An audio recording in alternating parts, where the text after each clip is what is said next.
Here to keep the chase going, share information, spread unity, preserve our heritage and our culture. We're trying to achieve something that you just can't catch. We're always trying to find a better way, trying to make better dogs. That's what Dixie Doggers Podcast is. That's who we are.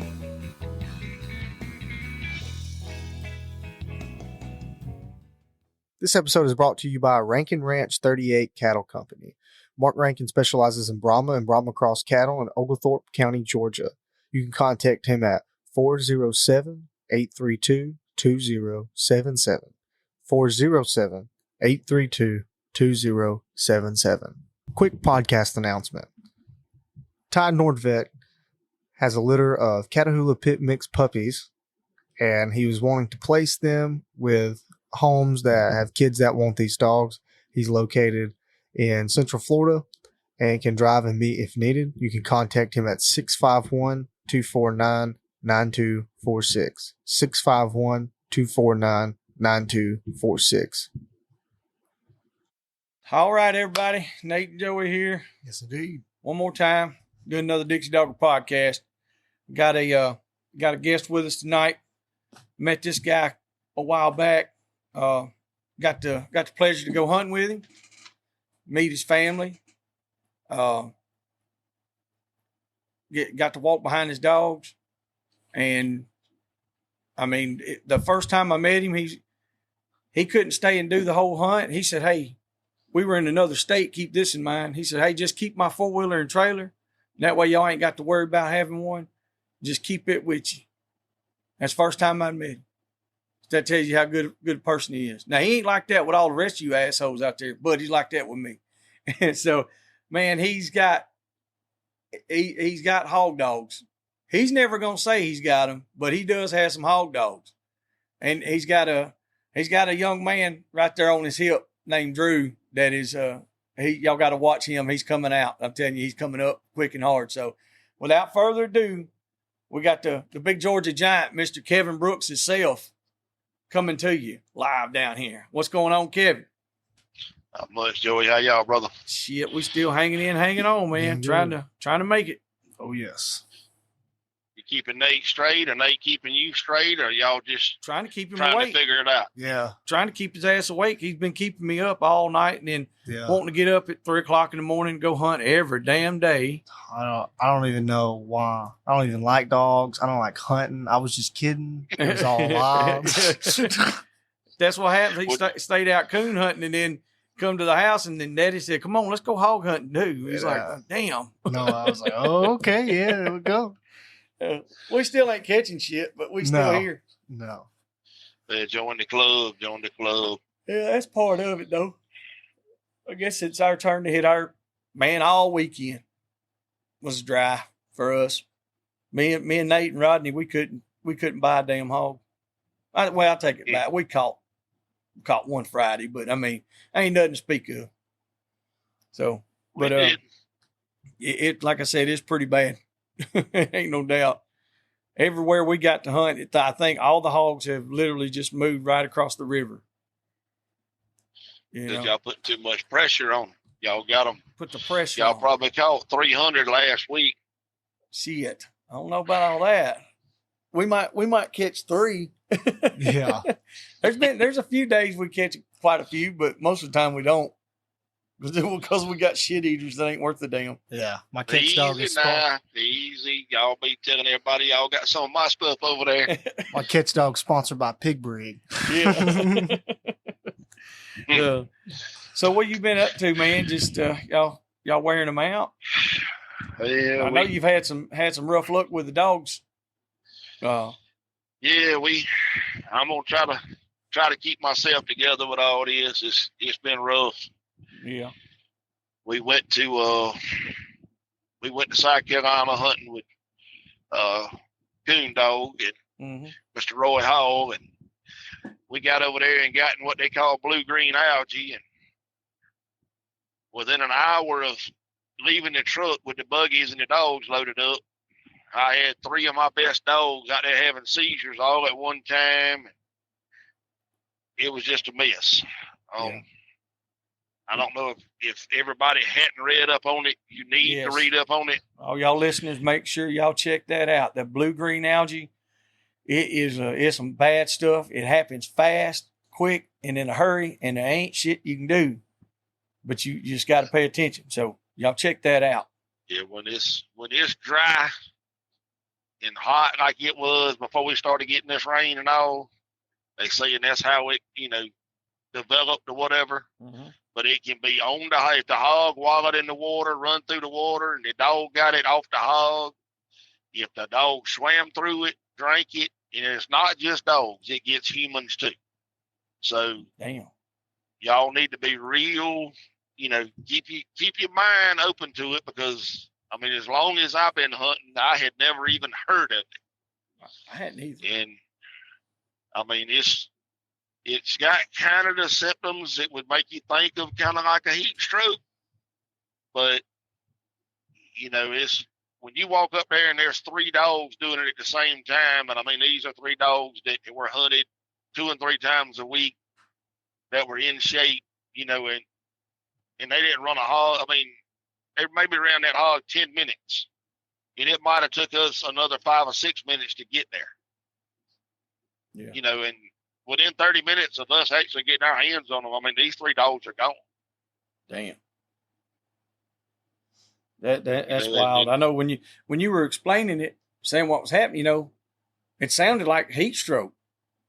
But you said, it wouldn't. Now, did it get some of Coon dogs? Any of his dogs? He didn't have a dog on the ground then. Okay, I didn't know if somebody else had lost some. I couldn't remember. No. The only one that I saved I had 4 dogs on the ground. The only one I saved was my coat dog. And he was acting weird, but he was still, walking around. He was acting like he had just got hot, but he didn't get, nowhere near them. So I don't know if he just didn't get enough of it or what. But yeah. Of course, he threw up a couple times, and we, did everything we could, kept our eyes on him, and, even for the next day, it was just, it was just one of them things, and it blew my mind, and there was nothing I could do. I didn't know that stuff was like that. All it is like pond scum. But like I said, I didn't know that it was that damn cause those health effects and stuff. When you get to reading that big long word that whatever, so I had to be somebody foreign made it. It's basically saying that it's cyanide. Cyanobacteria. So it's like a cyanide bacteria. That's what it says. It's spelled. I'm looking at it right now. I just looked it up. CYANO, cyanobacteria. And pets and livestock, illness, death can happen if animals consume large amounts of the water with the blooms or the scum in it. Diarrhea, nausea, vomiting, skin, throat, eye irritations, allergic reaction, breathing difficulties. And that's just one little bitty clip of it. I ain't got into it. That's just the thing that popped up. Hot damn. And I was trying to see what it says, harmful and deadly to humans as well. So, man, everybody needs to check into that for sure. That's pretty wild. It's tough because, we get a chance to go hunt and we want to go hunt, it's kind of like Ryan and Carter with the dogs, their hats, run the dog, run the damn dogs. We all want to run them, we all want to have confidence and faith in our dogs that, if it is 90 degrees outside or, whatever, that we still got something that can get the job done. We've kind of tried to start limited our stuff as to when it gets to a certain time, certain temperature, we try to catch everything up and get out of there. Yeah. But sometimes that don't work, That's correct. Sometimes you got a little better hunting condition where you at, to where you might want to go a little bit longer. But just watch your dogs. It ain't worth losing them. No, some of them need to be lost, but I was going to say not all of them. There's some of mine that need to just go and kick the damn bucket, get it over with, I guess. But at the same time, like you said, if you pay attention There's a guy I've known him for a long time. He's out in Texas. Jason Schweitzer, and he will take his dogs at 80 degrees. If it's during the summer or whatever, when the temperature hits 80 degrees, that's when he's going to go hunting. When it comes down to that low, if it's above that, he don't hunt. Because they're hunting at night. And if it's 3 o'clock in the morning, that's when he's going. If it's 1 o'clock, that's when he's going. Now, I don't know if he still does that or not, but that's what he used to do. He used to guide a lot of hunts, and he ran a lot of dogos and bigger dogs too. And that's what he said. He always kept it like that, so he didn't have to deal with the heat stroke and stuff. It makes a lot of sense, We'll be back after a quick break. And now, thanks to the sponsors and friends of Dixie Doggers. Animal Housing Solutions. Boars and Broads. Crockett Taxidermy. Hardcore Hog Dogs. Southern Cross Cut Gear. Ada Y Transport. 4L Kennels. The American Doghorn Museum. Unique Hounding Hunting Supply. Hogbaying.com. Tuskers Magazine. Mud Creek Hog Dog Trials.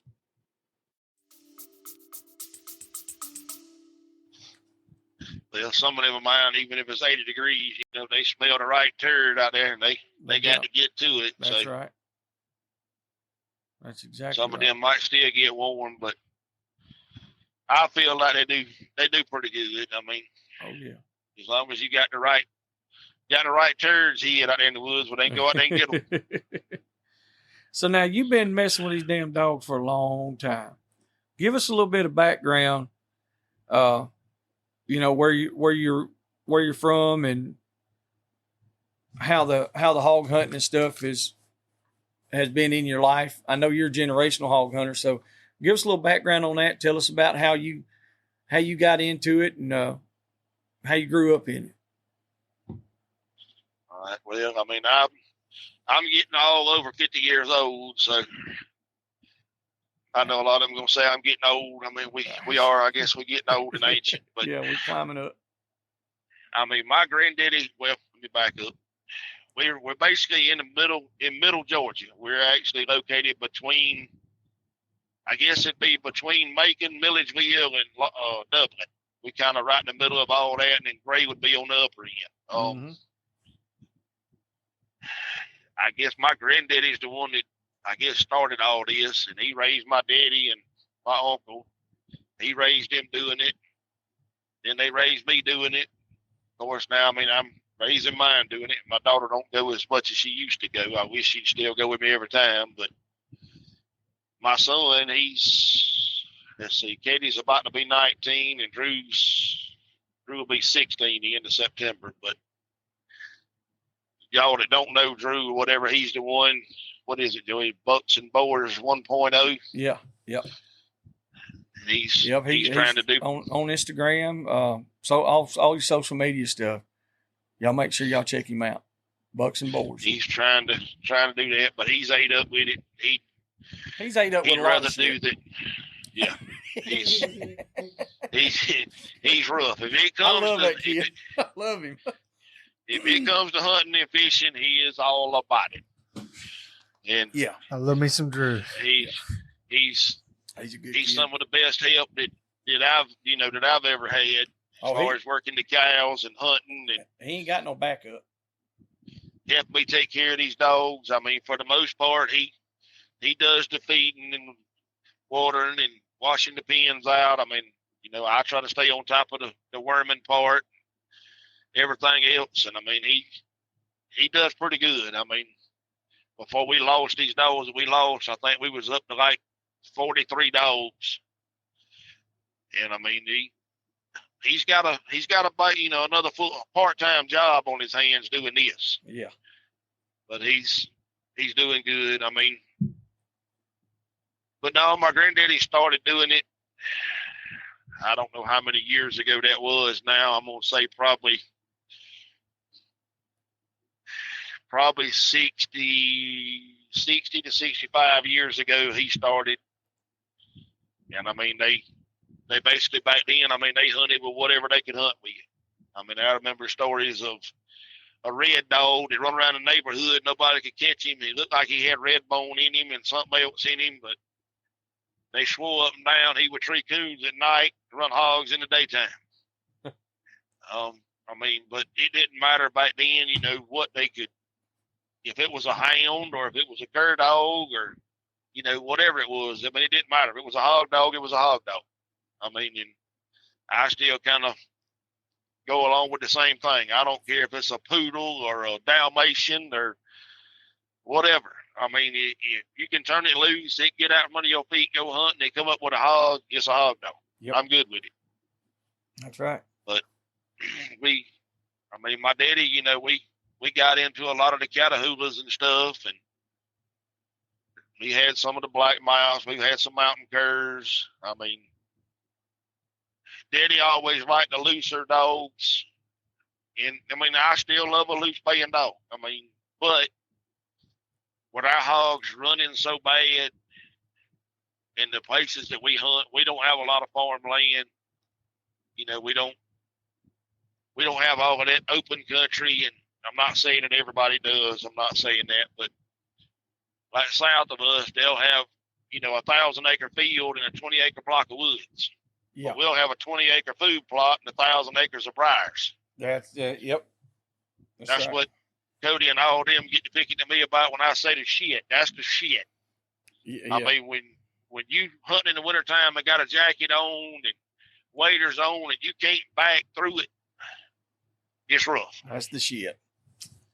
You know, you on your hands and knees crawling, you come out, look like you've been fighting at a Mexican nightclub, and you went in there talking shit about them being Guatemalans. That's shit. That's it. But that's what we said when we went down there with Cody. We had to crawl in there to one south, and when we got down there, guess what Carter said? He rolled over, and actually I got a video of it. He said, "We was in that shit, boys." He said, "That's what Mr. Kevin will say." I said, damn gallberries. Buddy, that was some shit. We just hands and knees. But we, you know, it's just, we've crossed out dogs. I mean, we've had some, you know, some full registered dogs and all that. I mean, it's just all in what we wind up doing. I mean, I don't do a whole lot of the posting this, posting that. I mean, hell, I ain't been but about, I don't know, not long before I met y'all, even got Facebook. Yeah. I mean, we've always done it, you know, and we just kind of stay to ourselves. And other than like y'all and you know, Ryan and Carter and Cody and them, I mean, you know, of course, we went to Texas, me and Drew did. We went to Texas with Ryan and Carter, and we had a good time out there. I mean, that's the first time I've ever done anything like that. Yeah. You know, we come back through the Earls, you know, and was out there with y'all at Earls. I mean, that's the first time I've ever been to Earls. Well, I like it. It's a good atmosphere, you know. It's different. I mean, we did the bay pen stuff, you know, back years ago. I'm going to say we probably quit. We quit going to the bay pens and stuff when they quit having the catching ties. So probably somewhere around 2000, 99, 2000, somewhere right in there. Yeah. I mean, when they done away with that, we quit going.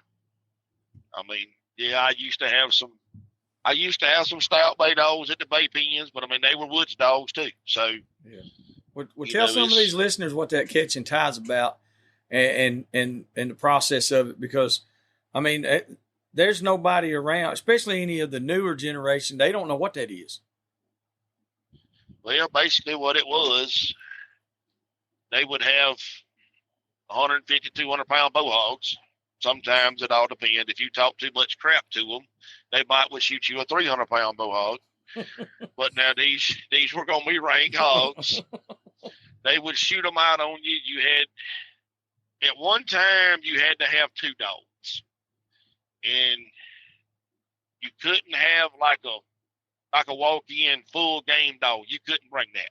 Yeah. You basically had to have 2 cur dogs or 2 hounds or whatever, whatever you had.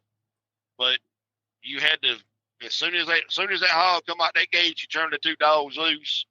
It would be you and your partner. You had to catch the dogs had to catch the hog. Then you had to leg the hog, throw the hog. One of you will be on the hog tying it up while the other one got the dogs off and leashed them back. When you got done tying, you hollered tied, they stopped your time. They started your time when the hog come out the gate. They stopped it when you said tied.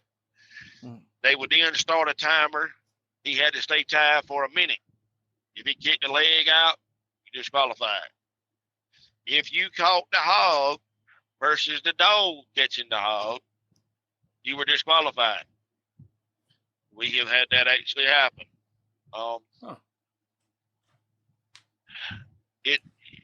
It was, I can't remember exactly what the entry fees were, Joey. I want to say it used to be like $100 an entry.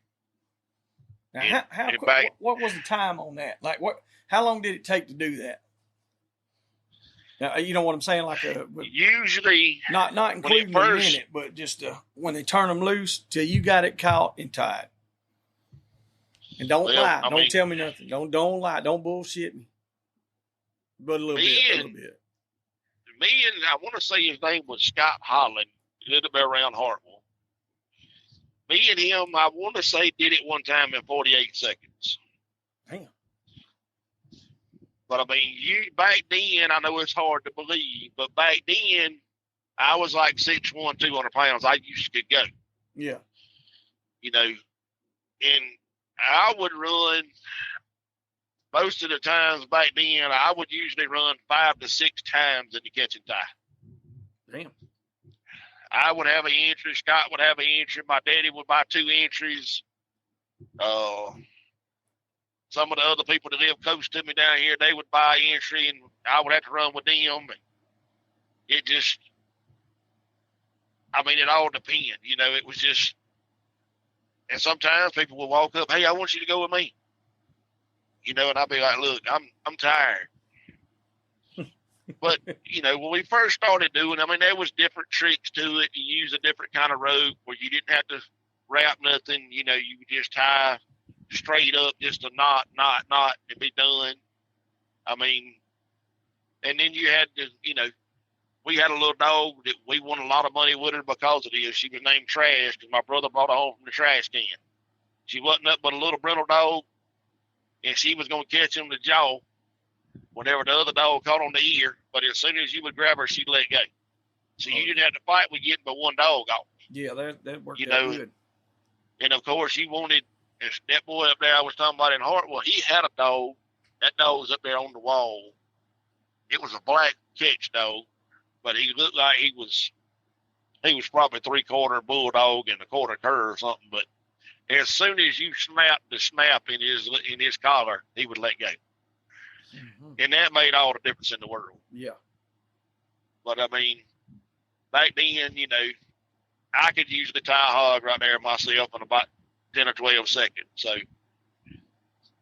it was, you had to have your stuff together, and then they had, of course, they had the 1 dog, the 2 dog bay. They'd have a puppy bay. Well, I get to watch a lot of these YouTube videos and the social media stuff, and a lot of these guys tying hogs, and 10 or 12 seconds is very fast compared to some of them. So some of these fellers I've seen tie, and we don't even get to tie hogs here. We used to, we could, and I'm not fast by no means. It'd probably take me 30 minutes to tie some bitch up, but I get tickled at some of them. They'll get that some bitch tied, and it'll kick about 2 times, and it's loose.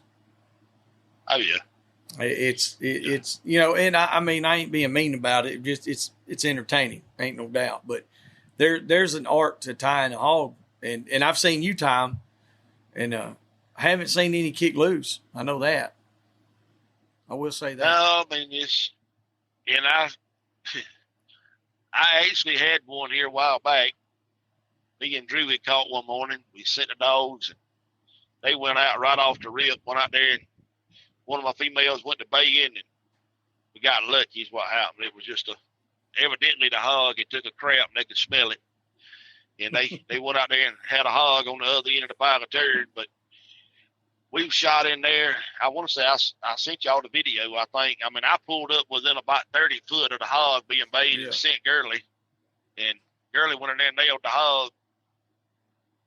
I tied it up. I looked around, and my damn dog had got poked in the jugular. So I told Drew, I said, grab him, because them dogs will leave. They'll try to go find the next pile of crap, And I just grabbed him. Well, he grabbed him, and I just tied the hog up, and I tied it the way that Ryan and Carter showed me to tie it. I don't know if I didn't split the rope right or what. It is a little bit easier to do that way by yourself. But then after that, for the next, I don't know, 10 or 12 right there, big hogs, I said, no, I said, we gonna stack them. I don't care if he takes him 30 minutes where he can walk. We gonna stack them. Yeah. So, but we got back to that hog after doctoring the dog up, saving the dog. We got back to him to load him up. The hog was gone. Damn. So either they was a bigger turd eater than what I had down there, or he shook that rope off and left. Yeah. That was an embarrassing moment, because Drew, he said, Daddy, he said, I'm going to tell everybody. I said, I don't care, son. Tell it. Yeah, I could see Drew. He lit up on that one. Ain't no doubt. Yeah. So when y'all were doing these the bait pen stuff back then, and you said it was you and your dad and a whole group of, did all you guys hunt together as well, or was it? Well, back then it was. Most of the time, it was me and my daddy, and my little brother would go some here and there. Mm-hmm. He didn't really, I guess he just didn't, the bug didn't get him, I guess. It didn't transfer, but he would go some. I mean, we had a cousin of ours that went with us. He had a guy that actually logged for one of the companies we hauled for, and they got to be buddies, Tracy Bowen. Tracy and his boy, they started going with us some, and then that just kind of, everybody just kind of went their own way or whatever. And hang on just a second, Joey. Let me tell Drew something right here. Go out there and see what Jud's trying to catch. I'm on the phone with Joey and them on the podcast. I have to delete that part out. But I backed up in the yard sitting here, and one of them mongrels, they out there, I don't know what they got over there. The other day they had a daggum snapping turtle over there. They'll bust that shell and eat that sumbitch. I know they'll bust a pig's head. They ain't gonna do that.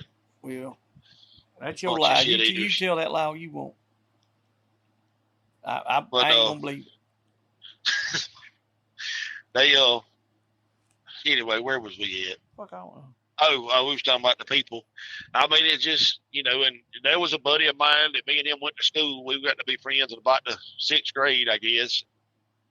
He hunted with us there for a good while, and then he decided he didn't want to do it, which he was a lawman. He just recently got out of the law enforcement, took on a different job. But with him being law enforcement, we had to go across the line one day, and we all got a ticket, whatever. And he said, well, that didn't look good, all this. And I said, well, he got out.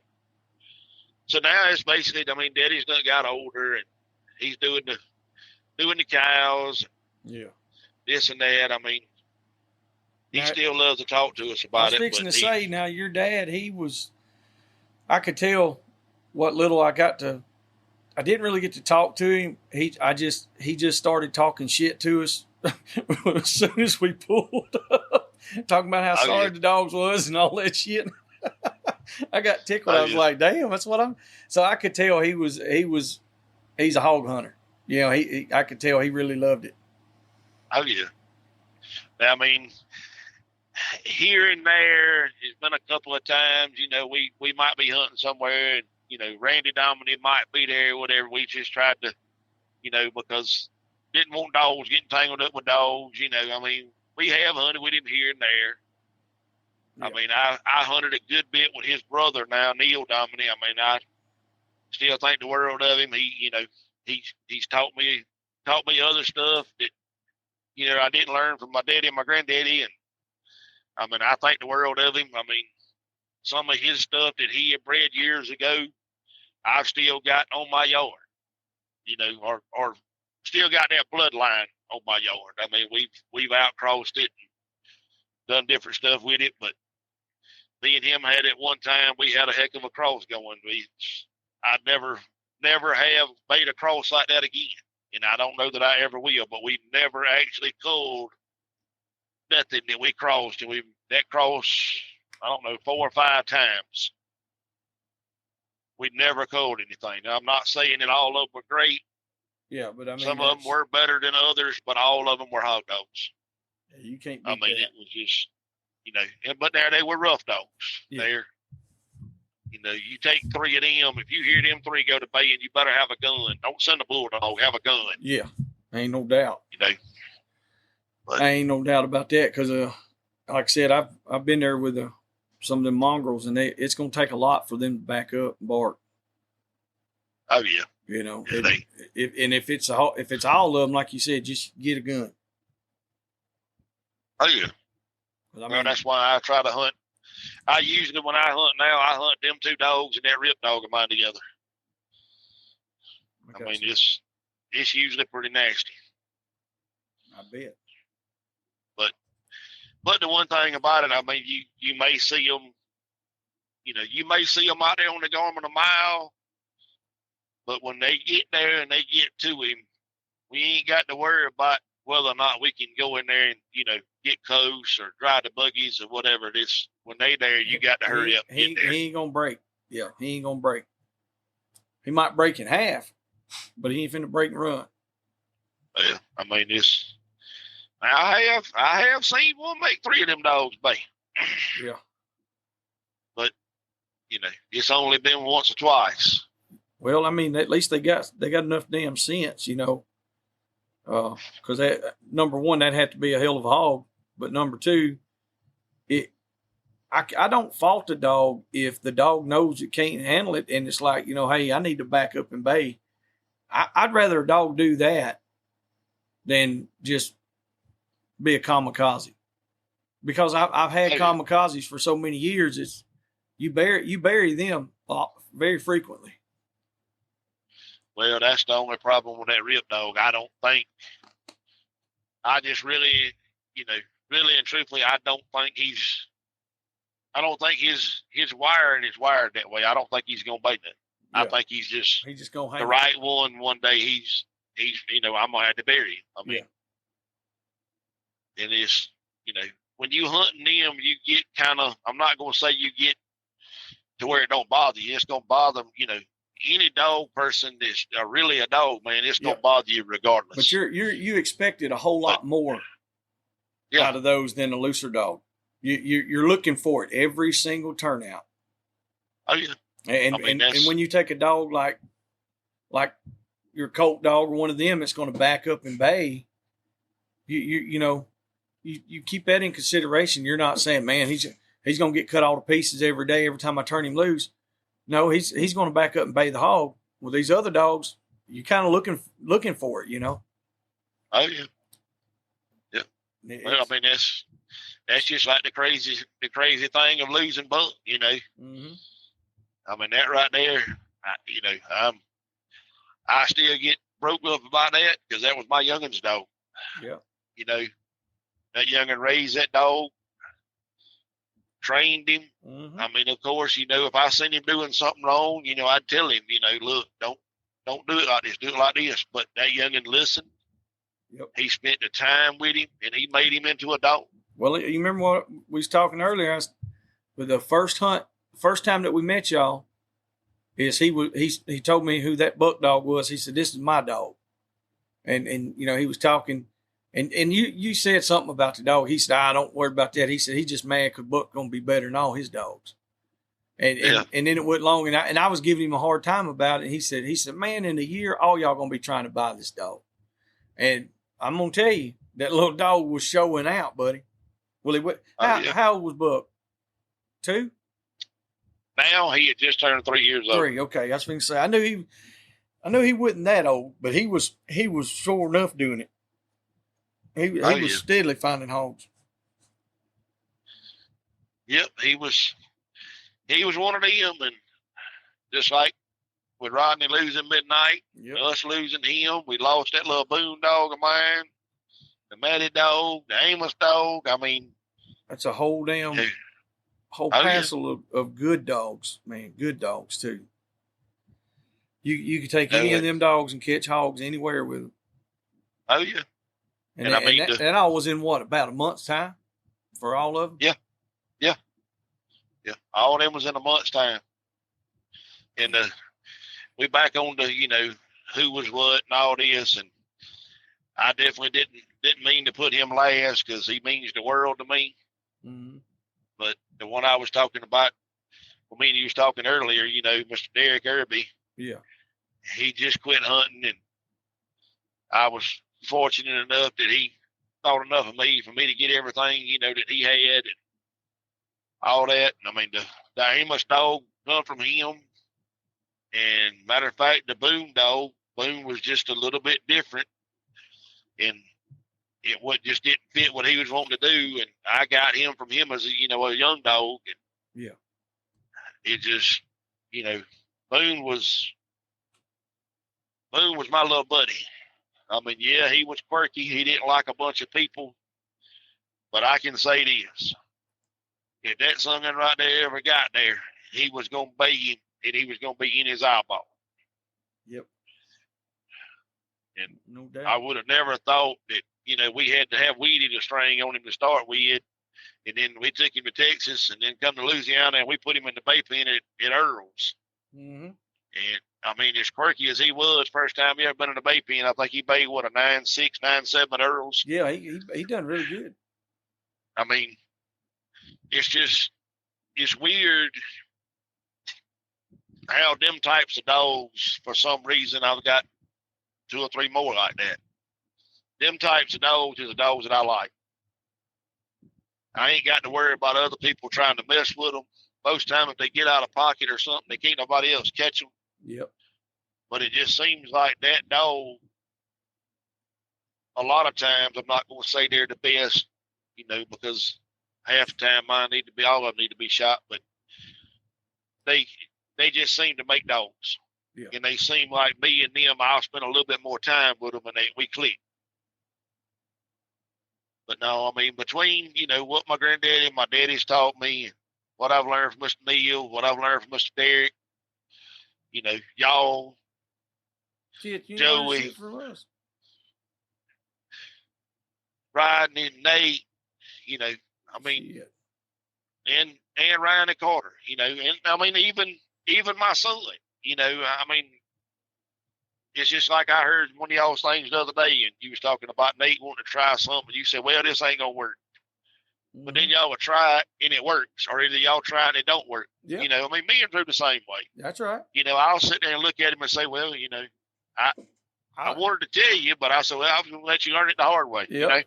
That's right. And there's plenty of times where, and the reason we do that is because you know it yourself. We've tried to tell them before, and they're like, well, just let me do it. I'm like, okay.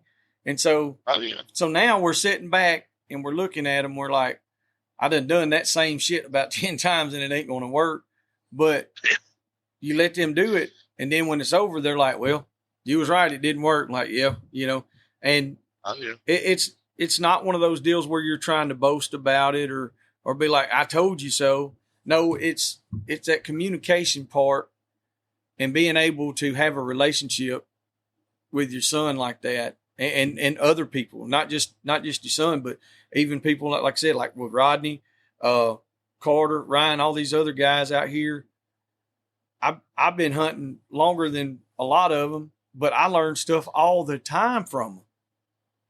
Oh, yeah. I mean, all the time. And if you can't try, if you can't learn something, then shit, I think you don't win as far as you can go in life.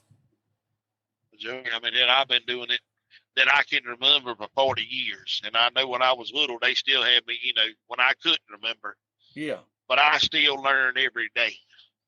You will never know everything. Anybody that always sits there and says, I know it all, I know this, I don't even want to be around them. I agree with that. I can't stand that shit. The worst thing in the world with me is I'll try to take somebody young or whatever, and I don't get by got to where I don't do it no more. I mean, I'll try to take some of the younger ones and, we'll try to teach them something or tell them something, and explain it to them. Oh, hell, in the year, they know more than you do. Hell, half time it ain't even a year. It's that day. Yeah. Well, I want to do it like this, or I want to. Well, okay. I mean, I'm done wasting my breath. Mm-hmm. Do it your way and see how that works for you. I mean, sometimes when you just want to be hard headed, you'd be better off to think about what the Lord done. He gave you one mouth and 2 ears. Yep. That's where you can shut your mouth and you listen twice as much. Cody Godwin told me when we was down there, he said something, and I don't even remember what all we was talking about, something to do with the hunting club or something, and he said, smile more and talk less. Oh, yeah. He said, that'll get you a long ways. I said, you know what? Oh, yeah. I said, that's a good saying. Smile more and talk less. Grinner or get it. The old grinner. Down there with the gallberries. Mm-hmm. And, and like you were saying, been doing this stuff for as long as you have, Kevin, I know you've seen a lot of changes in the hog hunting world. How bad have the hogs changed, and how has the hog hunting world changed for the good and for the bad on your view there? Well, I don't know the percentage, Joey. I mean, I'm sure somebody could probably come up with some kind of way of doing it, like the people that they are in the world or whatever. But when I was growing up, there was my daddy and granddaddy, Mr. William Smith in Toonsburg, and Randy Dominy. Around here, that was all there was to hunting. You had to drive an hour to Wrightsville to get to Rocky Tanner, which would have been the next closest one around here to hog hunting. Yeah. And that was like that for years. And then there was a couple in Dublin that started. But now it's like everybody and their brother has got a hog dog. And they go behind your back. They don't ask the property owners. They don't ask you. They just, some of these younger crowds, and even some of the old, I ain't gonna put it on just the younger ones, some of the older ones too. Yep. They'll just pull up somewhere, and because there's a hog there, they go hog hunting. Well, then that puts a bad name out there for the ones that try to do right. Then them people, when we go to them and ask them, look, we had to go over there the other night and get our dog, or we seen where the hogs is rooting your field up. You mind if we go hunting? Well, no, somebody else done been doing it. We ain't letting nobody in there. Yep. You got that going on, and I mean, y'all know how I am. I'm always, I don't have the best dogs. I mean, we can find a turd every now and then, but these younger ones getting these dogs that people won't cull. And what I mean by that is, I went so and so and bought this dog for $300. They do it all. Well, then they hunt the dog a couple times, and it ain't nothing but a cull. Well, they turn around and breed it, and then they wind up selling it. Then they got a drove of puppies. Well, then you ain't doing nothing. Yes, all you're doing is running hogs. You're running them around in a circle. You running them. Sometimes you running them. Sometimes the dogs won't even get out from under their feet. Mm-hmm. But when they do run them, most of the time they running them with them barking dogs that ain't got enough drive. I'm not going to say nothing bad about a barking dog, but they ain't got enough drive to put a hog on the end of it. And if they do stop him, they ain't got enough ass and enough grit to stay there. I agree. And then you're educating the hogs. Mm-hmm. Well, it's already to where the only thing that anybody catches well, I ain't going to say the only thing anybody catches. A lot of what people catch are the ones that want to fight. The ones they don't catch that they keep educating is the running hogs. Yep. So when you get done with that, what you got left is like that breed. Just the runners. All you got now is a bunch of cheetahs. Mm-hmm. And you're talking about the dogs running, the barking dogs running them, and I know what you were getting at, because I mean, like on this stuff here, there's gonna be people that's like, oh, I catch them all the time, my dogs. Listeners, he don't mean that you can't do it, but there's dogs that bark on track that are not fast enough. They ain't got enough ass. They ain't got enough speed. We went down there with Mr. Henry Williams and them, and I guarantee you, them dogs are snatching tails off of a hog's ass, pulling hair the whole time. And they're barking, but they catch the hogs. And that's not nowhere near what I'm talking about. Exactly. That's what I'm saying. So that's not what he's saying. Because like I said, I had to put that like a disclaimer out there now, because some folks don't understand. Oh, yeah. They hear one little thing of it, and then they take off with it. So, but anyway. What I'm talking about is that dog, when you turn him loose, when his feet hit the ground, he's barking every breath. And then once he runs for about 6 or 7 tenths of a mile, he quits and comes back. Mm-hmm. Or he gets out there in the middle of a thicket and gets out there and stands on his head. And runs in a circle in 400 damn yards for 6 damn hours. Oh, yeah. Just barking at not a fucking thing. Yeah. You ain't. All you doing there is just educating hogs that when a dog barks, he better get in gear. Mm-hmm. I mean, I've had some that bark. I mean, that boondog I was just talking about, it was so good. Whenever he was right there on him and it was hot, if he seen him, whatever, he was going to bark. He was going to squeal. Yeah. The Amos dog that I thought the world of, he was going to squeal behind me. But he had enough ass that he was going to get there and he was going to stop it. Mm-hmm. I mean, if the dog can do it and bark, I'm all for it.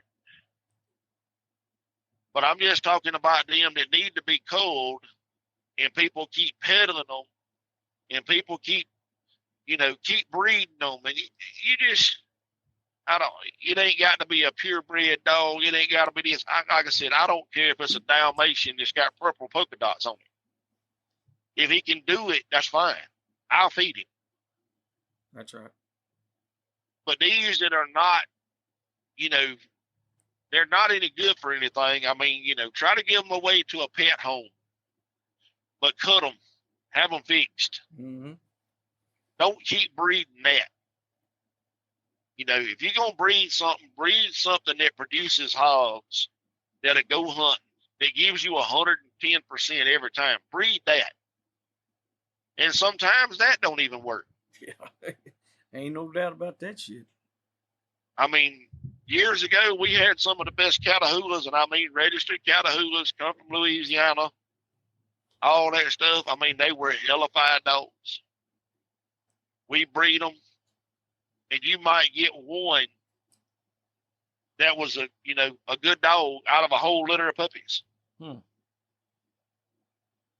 mean, it's just crazy now. I mean, and people started breeding them for color and, what color their eyes are. And that don't matter. No. Well, that matters if they're trying to sell them, just to sell them. Because, like you said, the old school Catahoulas that get out there and hunt and work hard, there's still some. There's still some around, but they're not as common. Hey. By no means, And so it's and that's what got a lot to do with it right there. What you just said is people's like, well, I want that one with the white eyes. They want a glass-eyed dog, They don't make a damn. Or they want it black, or they don't want a black dog. They want a merle-colored dog. That's right. All right, look, if it'll work, it don't matter. I mean, that buck dog it was ruse. It just fast. I mean, he was solid black. Mm-hmm. But it didn't matter. That didn't have nothing to do with him. I mean, that youngin loved that dog. That youngin still toe up. I'm still toe up. I mean, don't get me wrong. I lost 3 hell of a dogs. But that youngin losing that dog, that right there broke me down. Oh, I can imagine. But I mean, that was pretty much, my bay dog stuff. Now, now what I got left until I get some more stuff coming up and figure out another route. I mean, I got one bay dog. Yeah. I mean, I got 2 old females, but both of them are 11 years old, but that's the boat me and Nate's been in for the past couple of years is, well, we got a couple young ones now that are like Em and Louie. They're doing pretty damn good as far as baying consistently. But finally getting their head out there. Yeah, it's took having to raise them and get them to that point. But all mine got old or they died. Oh yeah. And it's tough. The crazy thing about it, like what I was talking about with them good Catahoula's we had years ago, every female that we had that was that dog. I mean, we've had a few of them dogs. I know you know what I mean when I say that dog.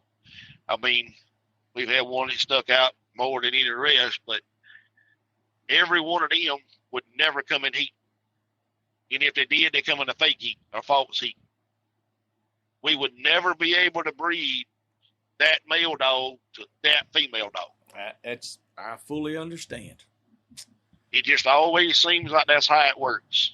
Now that the Catahoula bloodline, what bloodline were y'all running back then, or some kind of something so some of the listeners would kind of have an idea? I would have to look back at some of the old stuff to find it. Well, I know y'all ain't ran it in a long time, so. Mr. Hugh Murray that lived in Athens had the male dog, but that dog come from Louisiana. Mr. Eddie and Joey Dennison down around Brunswick is who had the dogs. They would get them from Mr. Hugh whenever they would get big enough to start. They had a big pen down there. They used to do paid hunts, and they would get them started.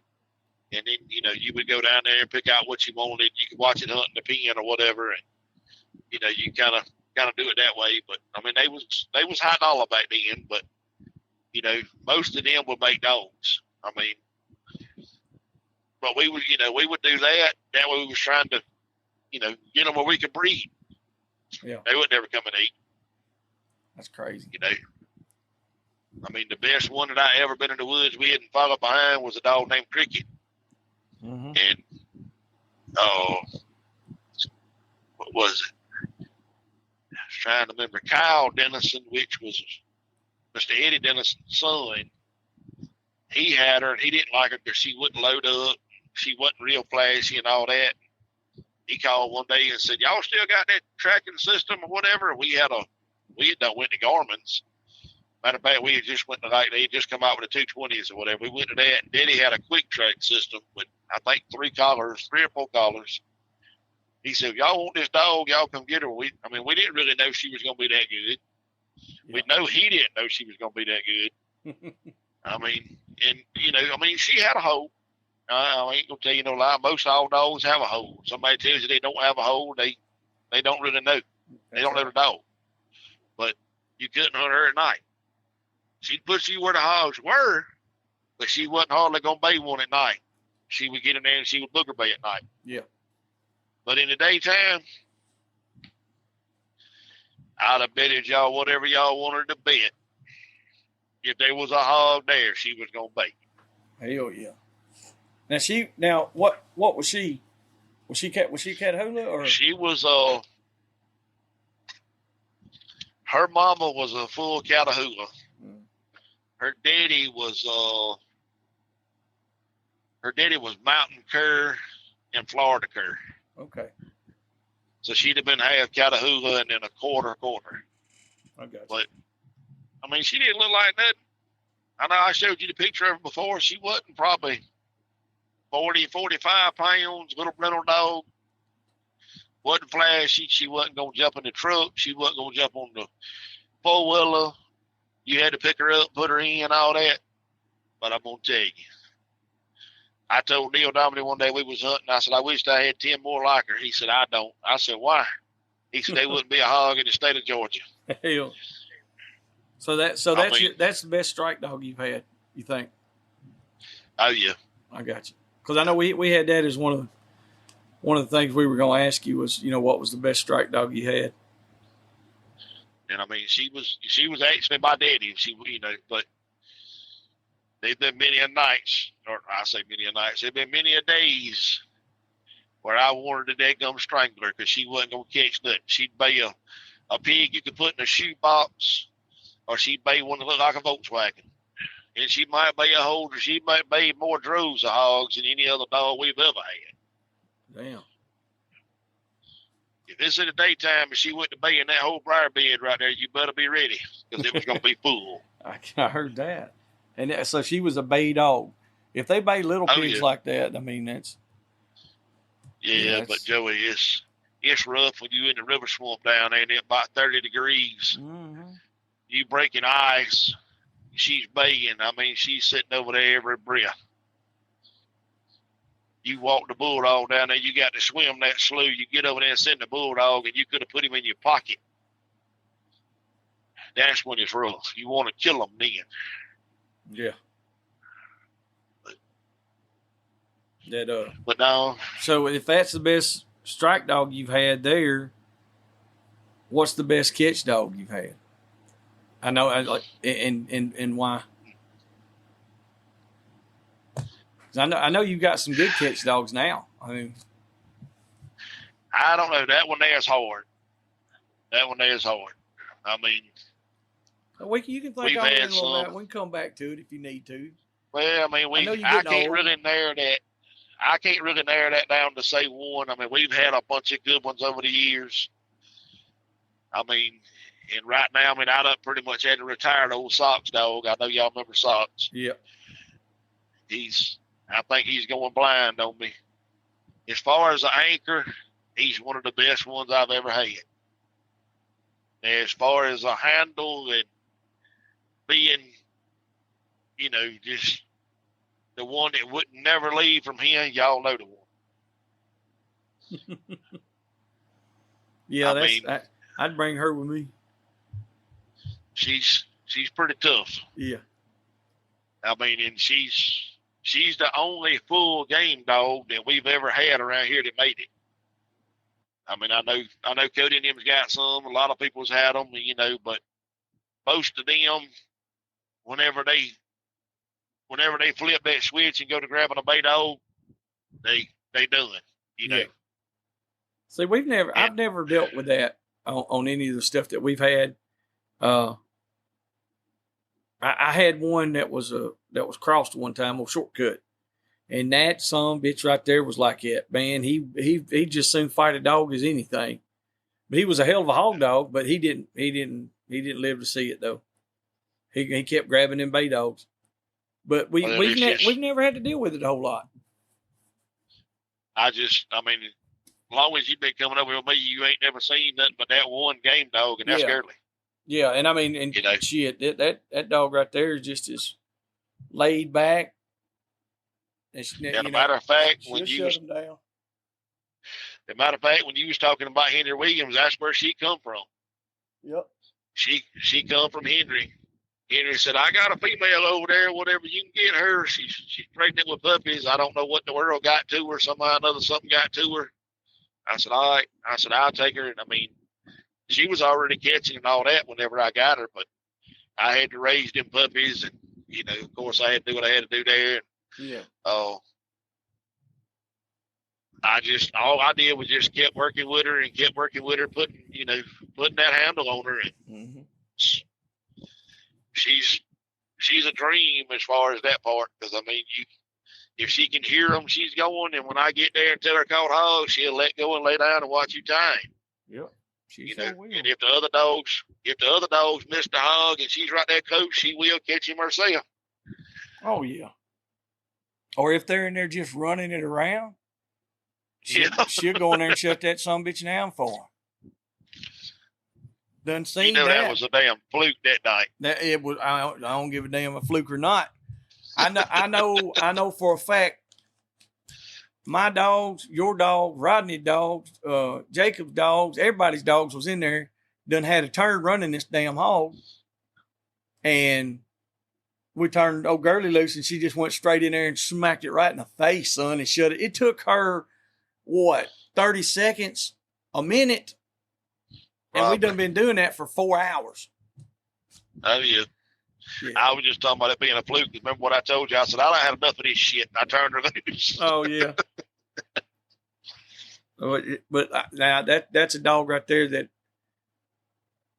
I wish a lot of people could hunt with a dog like her, because they would see how a good catch dog handles and how it should conduct itself. And like I said, I'm not saying there's nothing wrong with these dogs that's wide open and pulling and dragging. If that's what the owners want, hey, that's fine. It just doesn't work for me. She'll walk beside me, and I mean, I can walk her up there and watch the dogs bay and then just tell her to catch him, I mean. Well, she did. She wasn't barking or acting all crazy or nothing. She was sitting right there on the four-wheeler the whole time. Oh, yeah. And then, I mean, she'll ride on top of that. Or the buggy. Was she on the buggy? She's probably on the buggy. Yeah, she was on She'll ride on top of that buggy. When I was talking about earlier about the hog that shook the rope off or whatever, I don't know what the hell happened. She was riding on the top of the box when I pulled up right there 30, 40 foot from the dogs baying, and she was still laying down up there. Mm. She hadn't even stood up till I walked back there and I said, Girlie, she stood up. And I turned her loose and told her to catch him. And then, I mean, hell, she's right there. She'll lay on top of the side by side, and you go, what in the world is that? She was back there snoring. I mean, you think it was the dog's bacon. I mean, she's different. I mean, I probably won't never have another one like her. I mean, yeah, my wife said whenever you retire, she's coming in the house. I mean, right. It's hard to get those dogs, and it takes a lot of time just and effort to get them like that. We were talking about that last night on the podcast about people that get catch dogs. They think a catch dog shouldn't cost but $150, $200, $300, but a real deal dog like one you got right there, I mean, look at how much time and stuff you got in it. If you pay yourself just a regular $20 an hour wage, how many hours did you work with that dog? 40, 50 hours at least, just to get it somewhat where it needs to be. So, I mean, you're looking at $1,000+ just right there. To me, it's like catch dogs are undersold.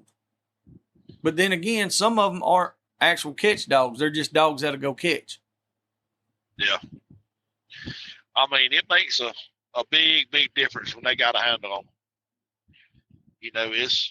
It's just like the difference in hunting a cur dog, a hound, whatever you want to hunt, or them jags. I mean, any of them.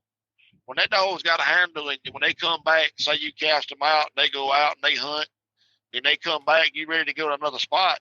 When you open the box and tell them to load up, and they jump in, you ain't got to reach down and pick them up, put them in the, all that makes a difference. It does. It does. I mean, no, not all dogs is going to do all that. Not all dogs is going to be flashy. Mm-hmm. But, when you have that handle on them and they do all that, it makes it so much easier. Hell, yes, it does. And just think about how much better it is for the people, because you take people hunting all the time. We take folks out hunting. We try to take young folks and people that's just starting, or maybe some people we knew growing up, they want to go hunt. It's got a lot of satisfaction to it when anybody can go over there and say, okay, Girlie, load up. And she does it. And you don't have to, or they can lead her in and be part of the whole hunt. Oh, yeah. And you ain't got a dog over here dragging and snatching and pulling or trying to fight with other dogs and acting a fool. It's a better experience. That is the one thing she won't do. She don't like messing with nobody else. No, she won't jump in the truck or on the buggy. Well, she'll get on the four-wheeler and get up in the box, but she won't jump up in the truck. Well, I know I've seen her. I was going to say, I know she jumped on the four-wheeler. Yeah, she'll get in it. Huh. But then that was, I mean, we hunted on 4-wheelers before I got these buggies and all, and we still keep, a 4-wheeler so we can get the hogs in and out. Mm-hmm.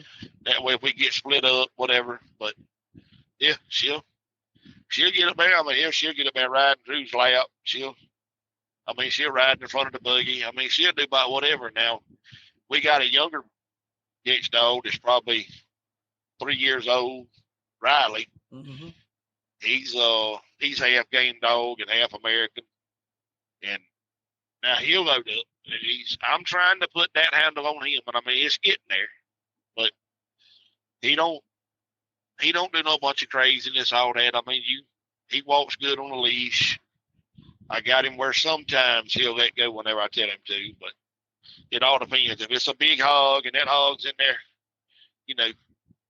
showing out, all that, sometimes he'll get a little hard-headed on me. Yeah, he's a good dog. I like his build, the way he's built. Oh yeah, he's got some leg and all under. Yeah, he's a good leggy dog, and I mean he's proportioned right, and he can hang. Ain't no doubt. But now that Sox dog, that was the dog that we caught that hog with that night that wrecked all my dogs, and Champ lost his leg on and all that. If it wouldn't have been for him that night, we'd have never caught that hog. Yeah. I mean, he was just in there anchored down. I mean, that hog had up flipped him over his head, had Sox in his mouth chewing on him. Damn. But how big was that hog? Or did you? We should have got him out and weighed him. I think so. Y'all know how I am. Well, If I say that 200, it's probably 250. I agree. I'm going to say that hog was probably, he was every bit of 270, 280, Joey. So he might have been 300. I mean, I know I talked to Carter and Ryan, and that's what both of them said. I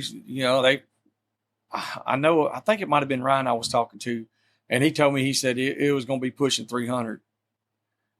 But I'm the same way. I hate to put a number on a hog if I didn't weigh it. So I always try to say, if I think it's 250, I'm going to say 225. Oh yeah. I try to do the same thing. So that way, if somebody else sees a picture of it, they're going to be like, that son of it's crazy. So, yeah. So on the, we had some, the topics deals there. We went over the catch dogs, the strike dogs. And now Nate had a topic of the pure breed dogs versus the mixed breeds. And you done give us a outlook on that. You said you don't care if it's a Dalmatian, a poodle, or whatever in the hell it is. But now, which one's been better? Because like you said, you've had the paper registered Catahoulas. Y'all had them for a good period of time. And then you've also had other dogs. So which has turned out to be the more consistent and better? Well, I'm going to say that, the crossed up dogs are more, let me put it like this. From what experience I've had with the Catahoulas, the black mouse, we had never actually raised a full Kimmers. I want to get into some of that. I'm going to try some of that. But when you raise and just say a full black mouth, a full Catahoula, or even crossing those two, a black mouth and a Catahoula, we were only getting about somewhere 15 to 20% success when you breed them and raise a whole litter of puppies. You get 15 to 20%. And that's probably me being lenient on that, of having, those dogs. Now, I'm not to say, you couldn't say if you had 10 puppies, you might have one that made a good dog. You might have one that made a pretty good, okay dog. And then you might have two more that would bay good, but they wouldn't hunt. They might make a bay pen dog. Yeah. And let me say this, I'm not saying that bay pen dogs are not good woods dogs. I'm not saying that woods dogs ain't. I'm not saying that. I'm just saying when it comes to my standard of hunting, when I turn them loose and I try to set them up for success, I mean, I want a hog to be, and most of the time I know there's going to be a hog there. If I turn them loose and there's not a hog there, and they go out and they cast out 700-800 yards and make a circle, they come back, I send them the other way 700-800 yards. If they come back, I'm good with it. Yeah. I'll go somewhere else. But if I turn them loose and that dog goes 100 yards and comes back, stands up under my feet, you ain't doing it but a couple more times. Yeah. That's right. I mean, if it's a young dog, I've gotten a lot more patience since I had these youngins. If it's a young dog, I'll give them a little bit. I'll take a hog, tie it to a tree somewhere. And, I'll keep casting them until they go out there and find that hog. Or, I try to give them, a lot of leadway there when they're young.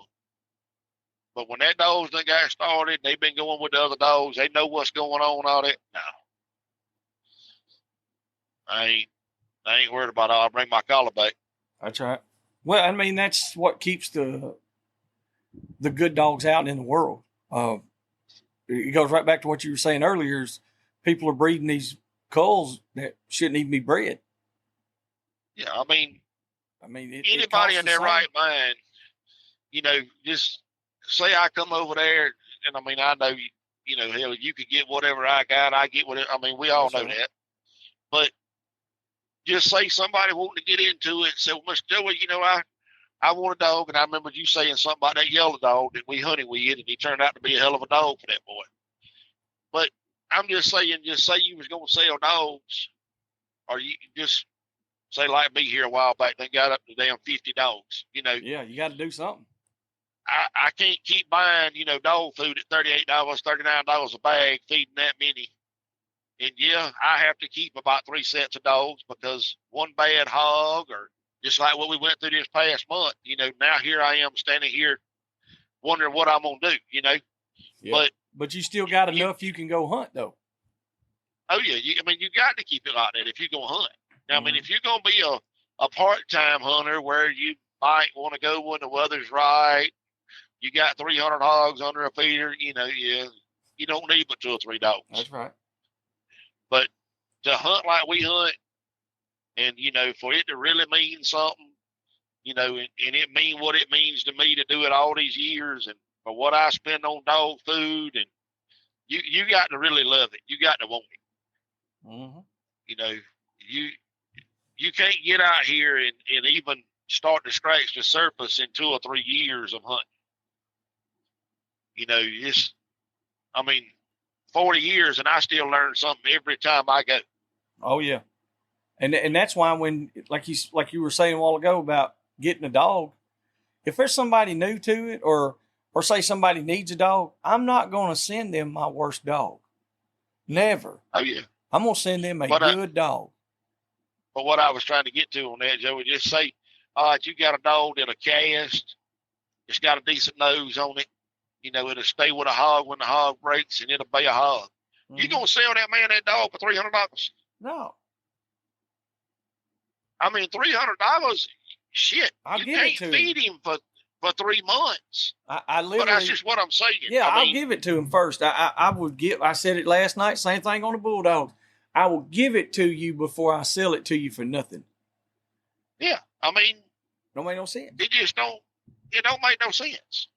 I mean, and these boys is like, oh, well, I got this. I gave them, boy, 2 bags of dog food. You ain't got nothing. No. Now, and true enough, every now and then somebody's going to get lucky, and they might make a dog out of it. But the consistency part is what we're after. The 20 and 30 and 40 years of doing it, how's your dogs looking? You know what I mean? That's the part a lot of folks aren't getting.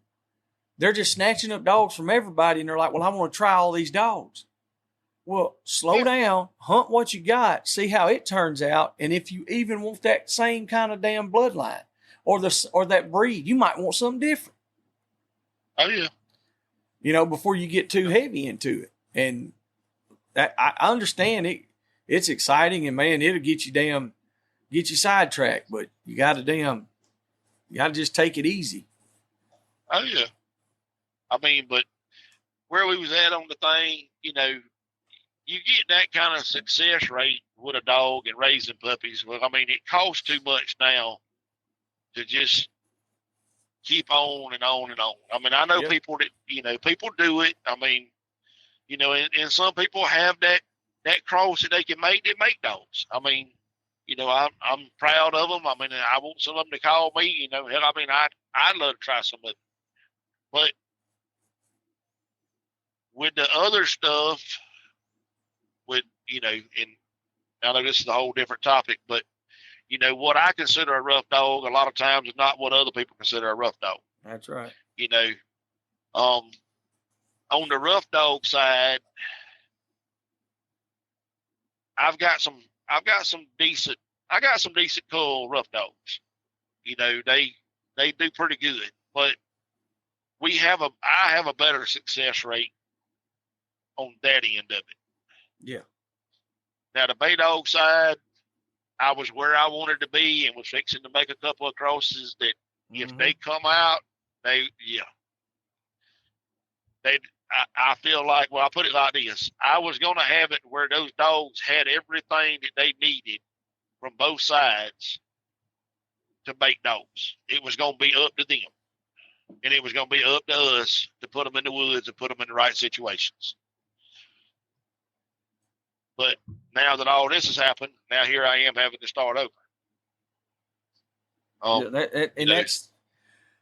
That's the tough part of it, because I'm in the same boat. Like the rough dogs, I can take anything I got on my yard and breed it and have a good success rate, because that's what I've concentrated on for so long. But the bay dogs, I'm back to doing those, and it's like you said, you got to have certain things. And man, it's getting hard to find. Oh yeah. I mean it's getting hard to find them. A buddy of mine that he just had to have some operation today or whatever. We've been friends since we was 8 or 9 years old, and we used to coon. And when I used to coon hunt in Ogden, we would coon hunt some together. And think the world of him, and they did let me know everything went good. He's in a room, and so hopefully all that's gonna go good. But anyway, he just started back here a couple months ago. He got in a big hunting club that we in to coon hunt, so he's able to actually go hunting with us. So he's been going with me and Drew, and he's been having a ball. He told me the other day, he said, when I get through all this, if you ain't done it by then, I'm bringing Colt and Buck and something else. He said, I'm bringing them to my house. I'm taking them to the vet and get them all collected. I said, you doing what? He said, yeah, I'm going to have them collected. I told him, I ain't never done that. He said, I don't care. He said, we going to do it. That way we got it there whenever because something you don't never know. And then sure enough, that there happened to Buck.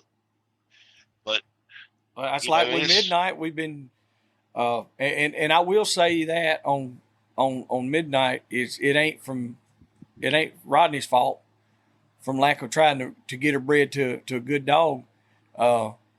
In the past couple of years, there've been several times where it's like, man, we want to breed her here, breed her this or whatever, and it ain't worked.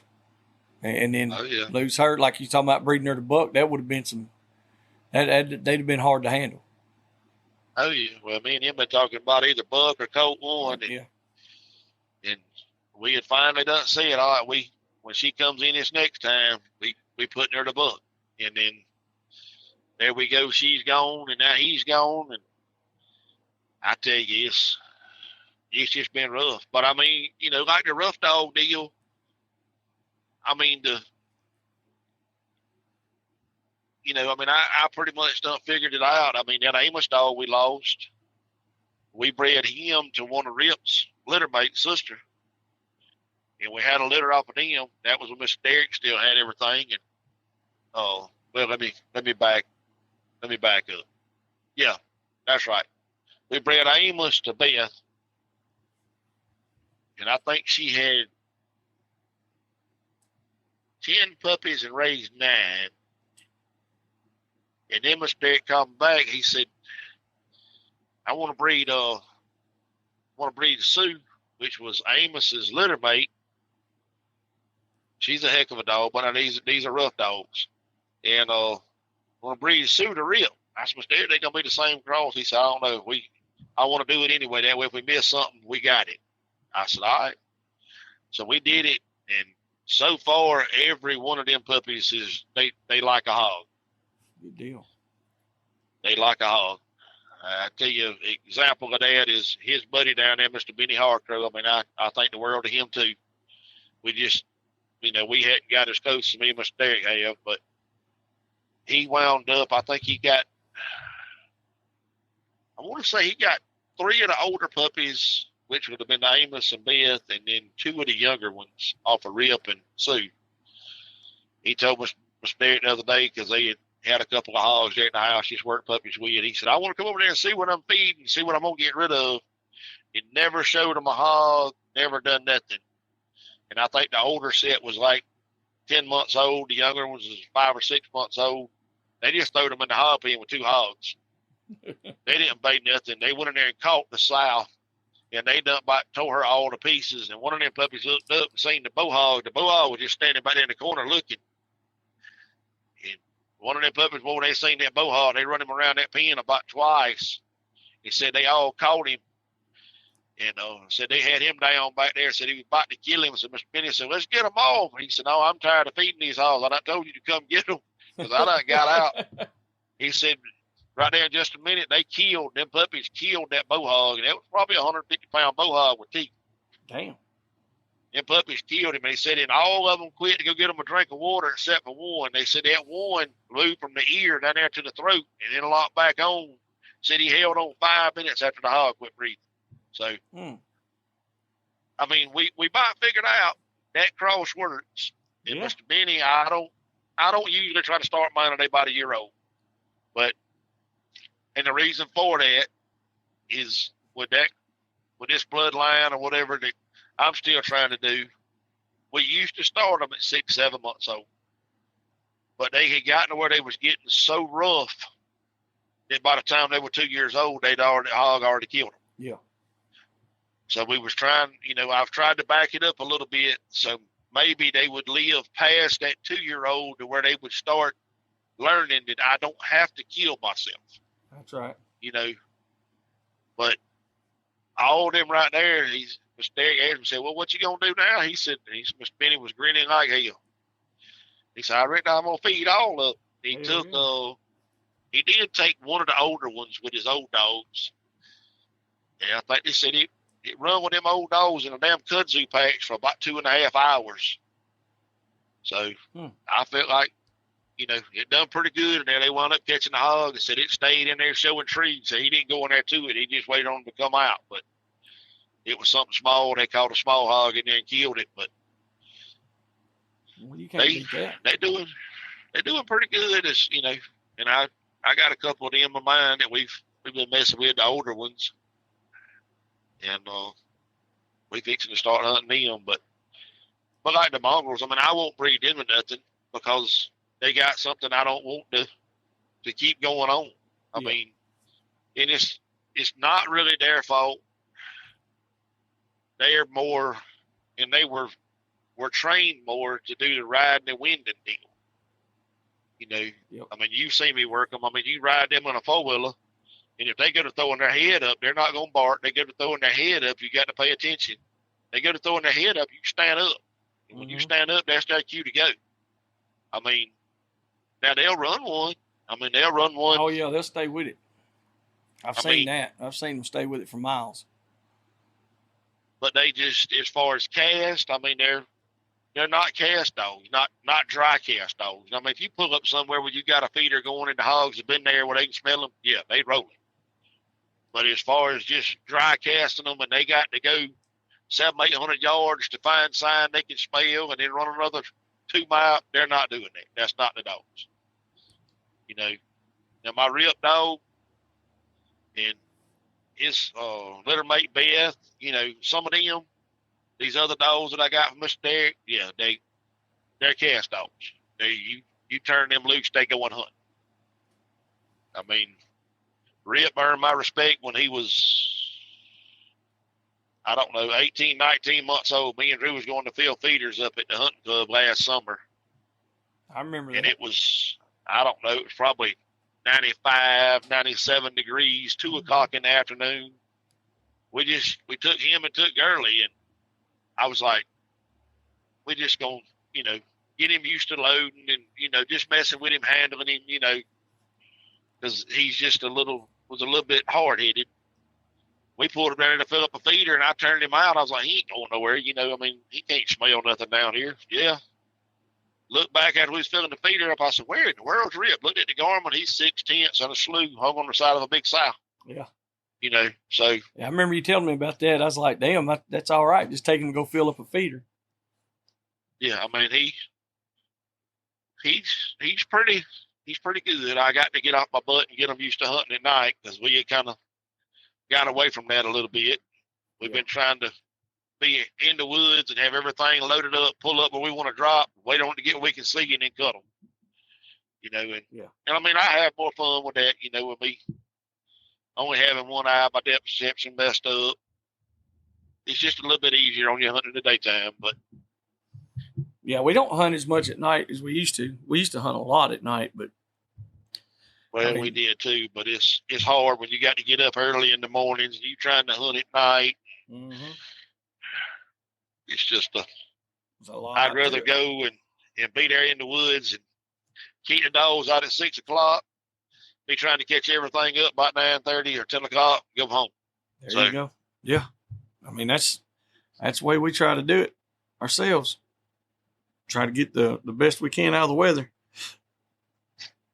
on that part. So what down here it's just still so daggum hot even at midnight. I mean, it's rough. I'll be glad when this damn summer's over, man. I'm tired of this shit. Well, you thank you Democrats for that. Well, it's ridiculous. It's ridiculous because it's damn. I mean, and it's dry here. Like we ain't had no rain, and I don't know how long.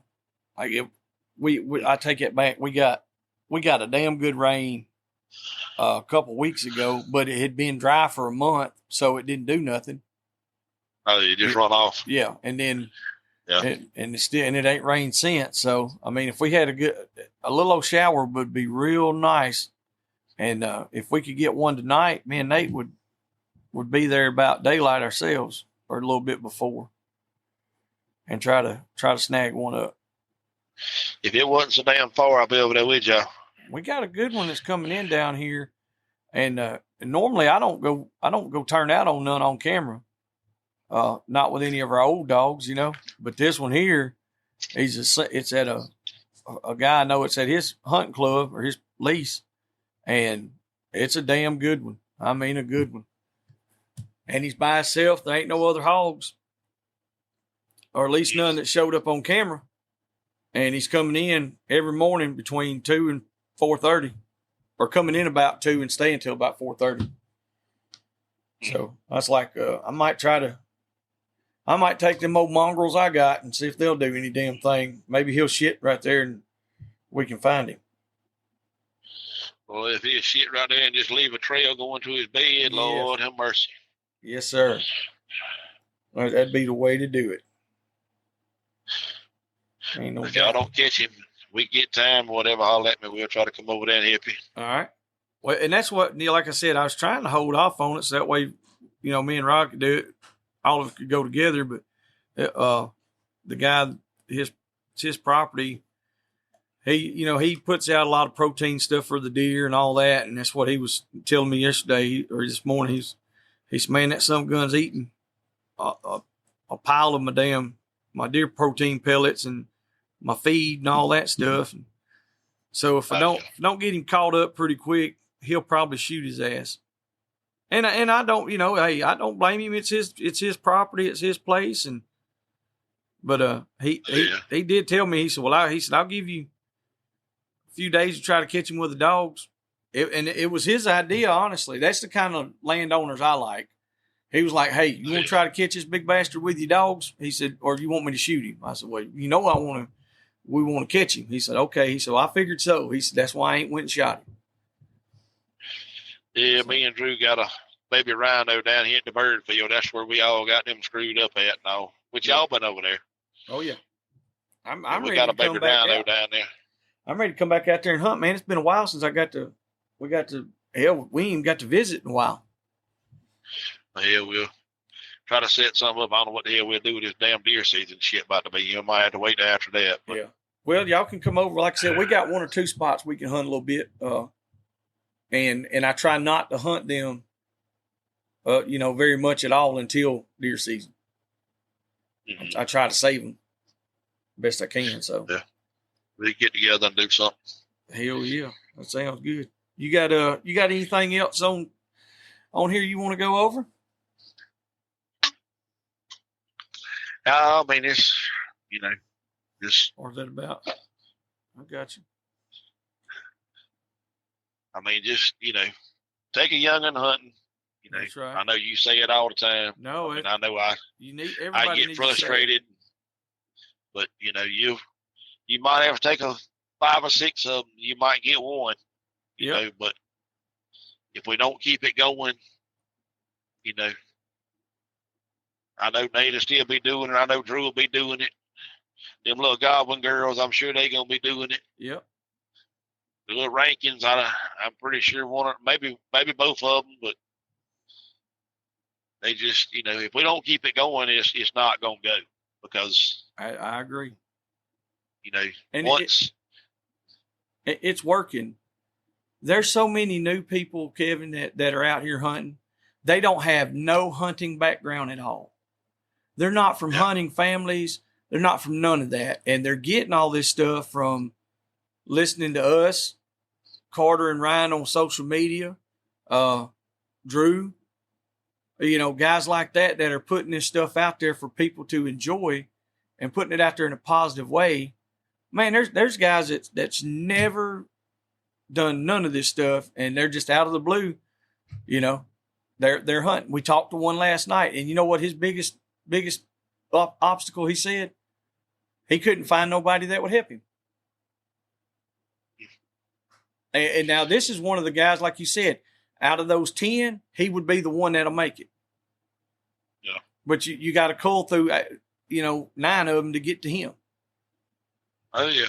Well, I mean, the other big thing with that is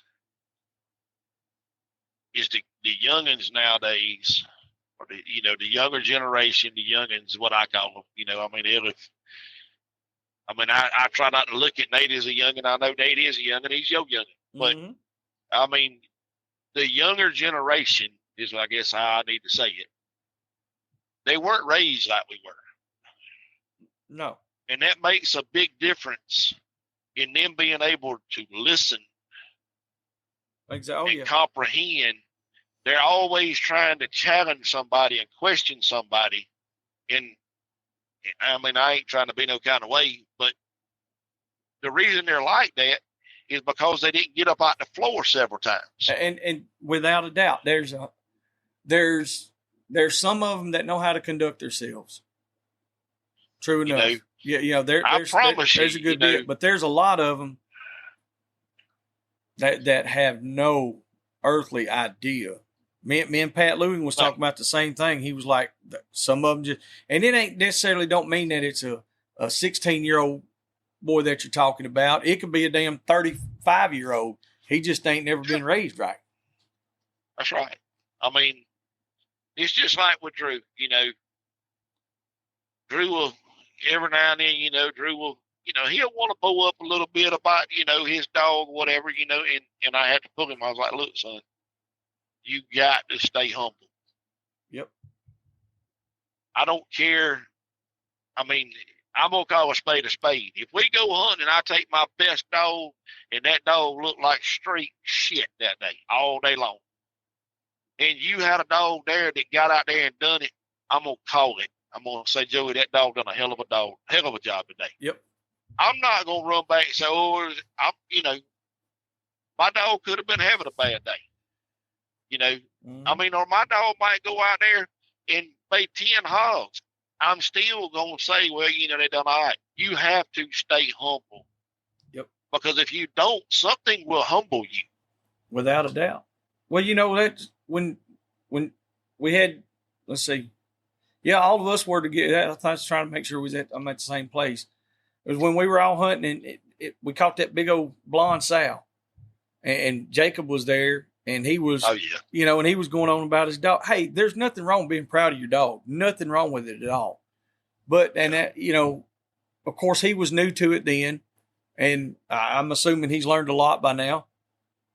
But at the time, I told him, I was like, man, that stuff you don't even talk about. All the dogs did it. That when we got there was 10 dogs there. When we dumped them out, there was 20. However many dogs, it don't matter. If all the dogs are out there and they're all out there hunting and they're doing a good job, that's all you need to say. And especially if you're a guest and you're invited with somebody, you never say nothing about your dog. Dude. You can talk about how bad he is. I mean, how shitty y'all he is. gonna be hunting with me, and I'm still gonna tell you how much damn shittier mine are. That's what I'm saying. That's the way it is. You should never. I don't think, say it. What gets me is not everybody, but a lot of people. First thing they do, my dog's the one that done that. My dog done this. My dog did that. I'm like, dude. Okay, that's good. We're all out here hunting together. I'm proud. I seen it, and there's no need to just go on and on about it. We've been doing this long enough to where that's what that dog's supposed to do. If he ain't doing that, well, then what the fuck are we doing here? Yep. A dog's supposed to find hogs. He's supposed to run them. He's supposed to bay them. Now, if you like you said, you got a young dog out there that showed out today, I'm gonna be like, damn, Kevin, what shit? You ought not even take that home. You ought to let me just have him. We're gonna go on about it. But I'm not going to do that if it's my own dog, But I mean, it's that, and some of the younger generation. Drew's got a little buddy down yonder around Perry. That boy wants to hunt every day, Joey. I'm talking about every day. I mean, and Drew would, if it was where he could and all that, now he would hunt every day. But I'm not going to let him, even if he could. You can't hunt every single day. That boy down there will hunt every night, whether he's hunting with them stag dogs or either he's going in the mornings with bay dogs or whatever. But he keeps the hogs so pressured that whenever he does call and want us to come down there and beg me to come down there and all that, we show up. And there ain't no damn hog. Yep. I've been in that same position with you. And I mean, I have tried to talk to him. I mean, his stepdaddy's a pretty good fella. I like him. We hunted with him a couple times. And he's trying to tell him. I mean, he finally just had to tell him, look, you can't hunt no more of my dogs. Not right now. Put them up.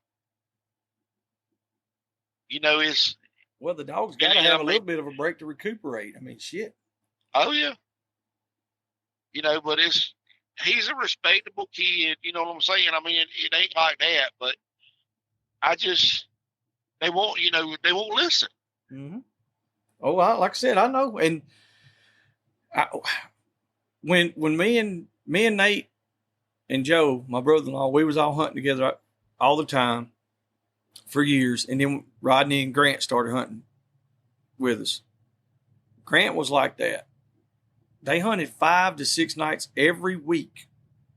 And them dogs was running. And I tell Rodney, I was like, look, y'all need to take a day off. Like, those dogs, they ain't got no pads. And I mean, and if the dogs got out of the box,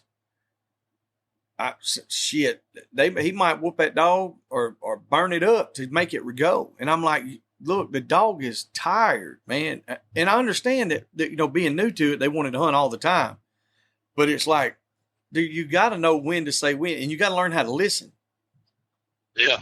Don't ask an opinion and then turn around and tell the answer. Well, we talked about this today when we was hunting. Yeah. I was like, as soon as you expect machine performance out of an animal, you are going to be disappointed. Mm-hmm. Oh, yeah. Without a doubt. But there's so many out there that do it the right way. And then there's and I don't know what the statistics would be, honestly, but just say 25% of the new hog hunters are like you're talking about, hard-headed, won't listen, do all that.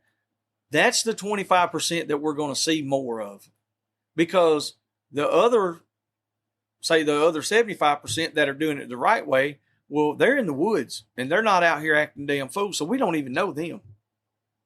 Oh, yeah. Chances are, and I mean, I'm sure the numbers are way different than that, of course, but I'm just using that. But it's just like we were talking about earlier, it gives hog hunters a bad name, no matter if you've been doing it for 40 years or for 4 months. Yep. It don't take but one or two little things to screw it up. That's it. I mean, it's,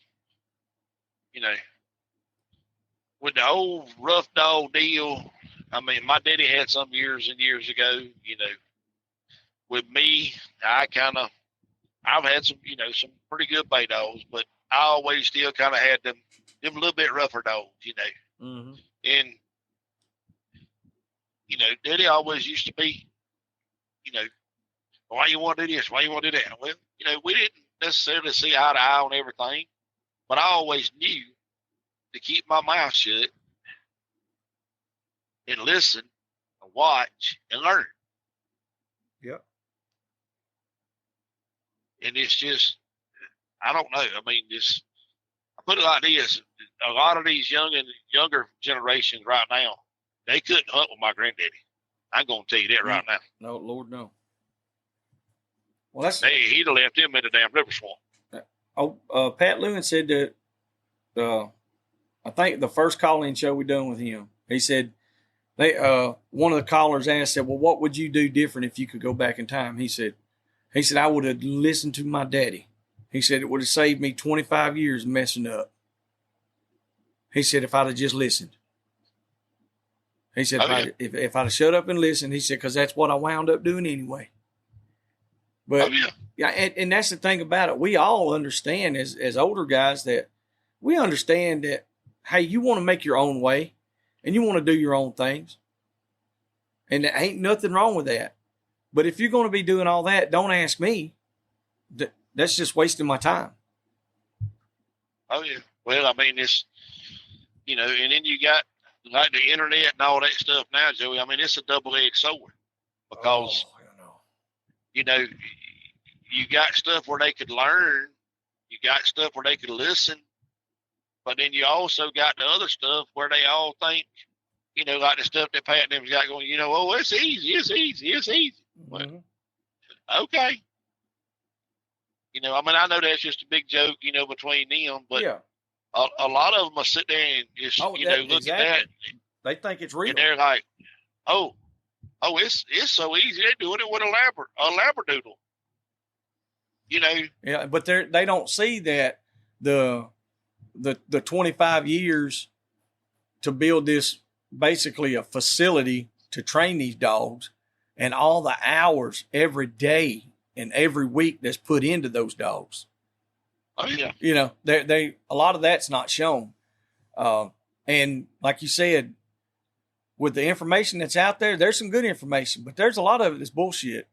And oh yeah, you don't know which information these guys are getting.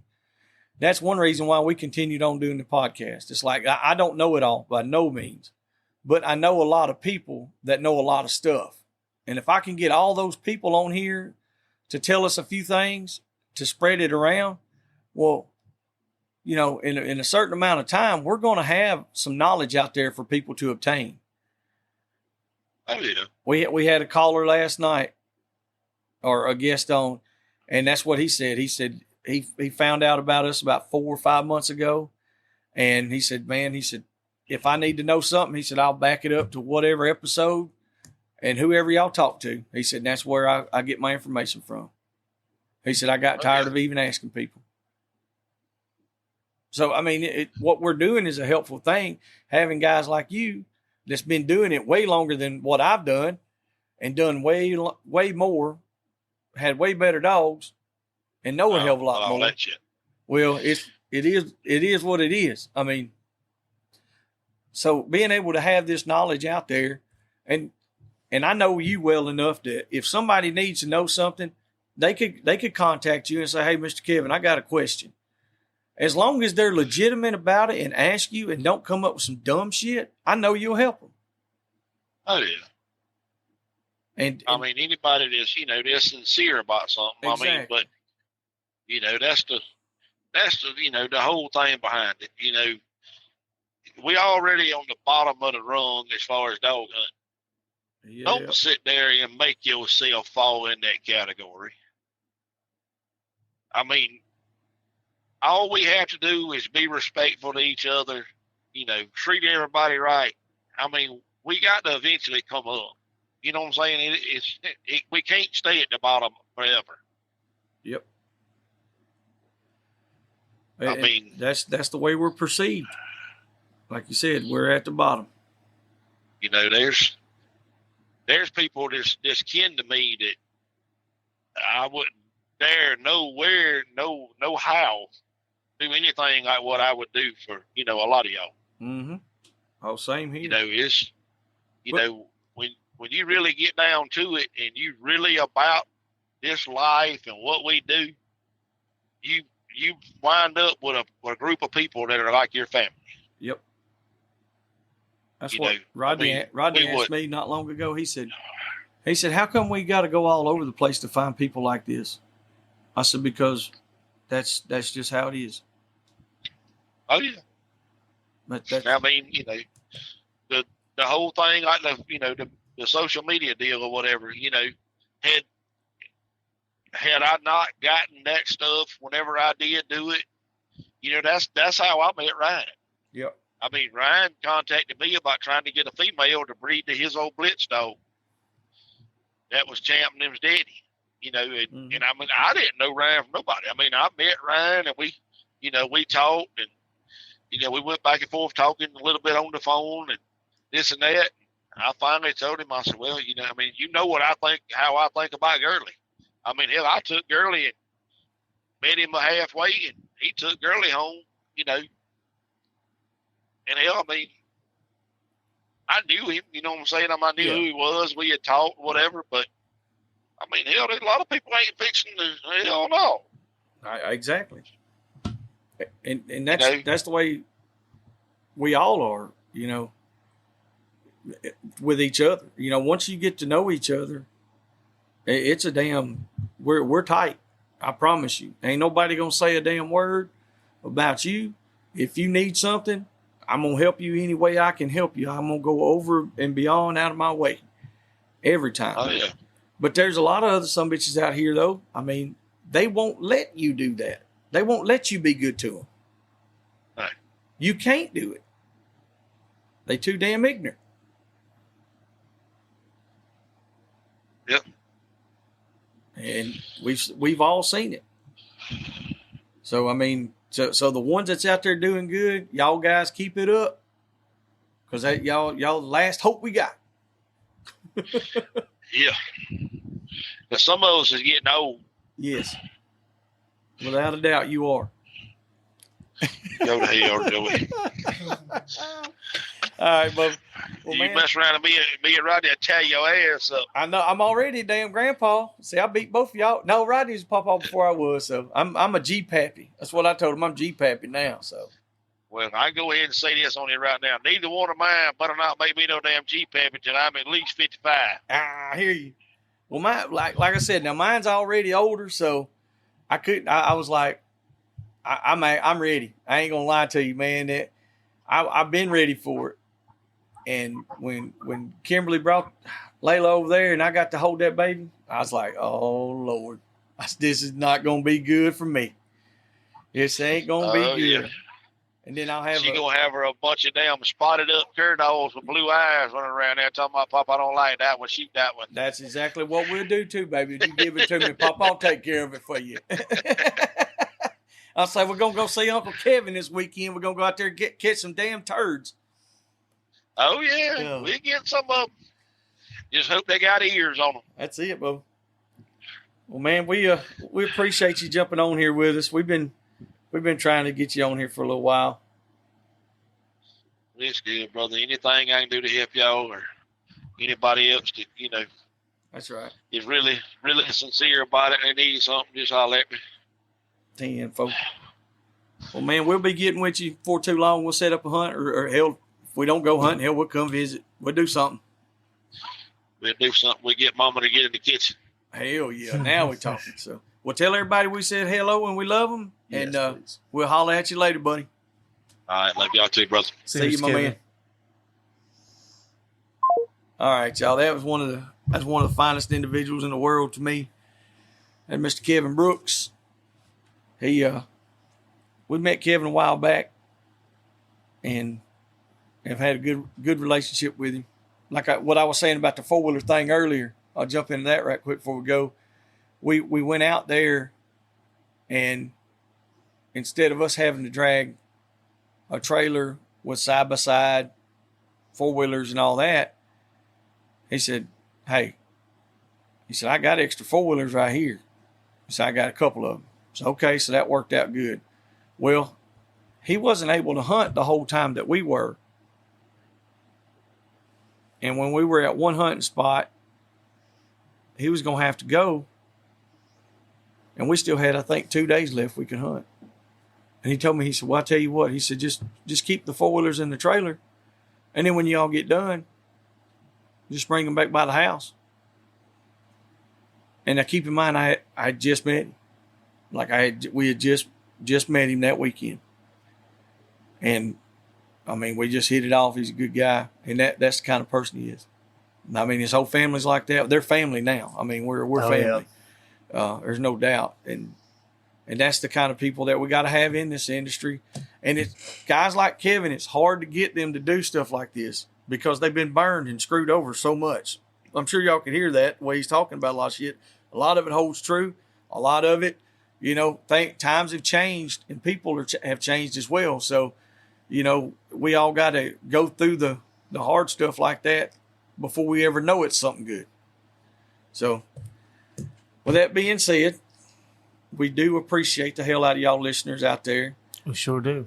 We appreciate everybody equally. I need to say that for some reason because some people think I like them more than the other ones. I don't know. I kind of tend to like those Australian folks a lot because they're really nice to us. They interact and everything. So to all my Aussie friends and listeners out there, y'all make sure y'all send us a message or. When y'all sign up for the Shankathon? Yeah, get y'all's ass on the Shankathon. It's all virtual. Yeah, do that. Come on, get signed up. We'll have an international hog hunt. Yeah, Let's we'll do the first one. Y'all can jump on this one. And then what we'll do is we'll do a U.S. versus Australia. Yeah, we'll build a team. Team against team. Yeah. All right. Somebody get with us on that. Y'all be good. Till the next one. We out. Thank you. Hope y'all enjoyed that episode. Stay tuned for our new episodes every Monday and Wednesday. For questions, advertising, or just to chat, email DixieDoggers01@gmail.com.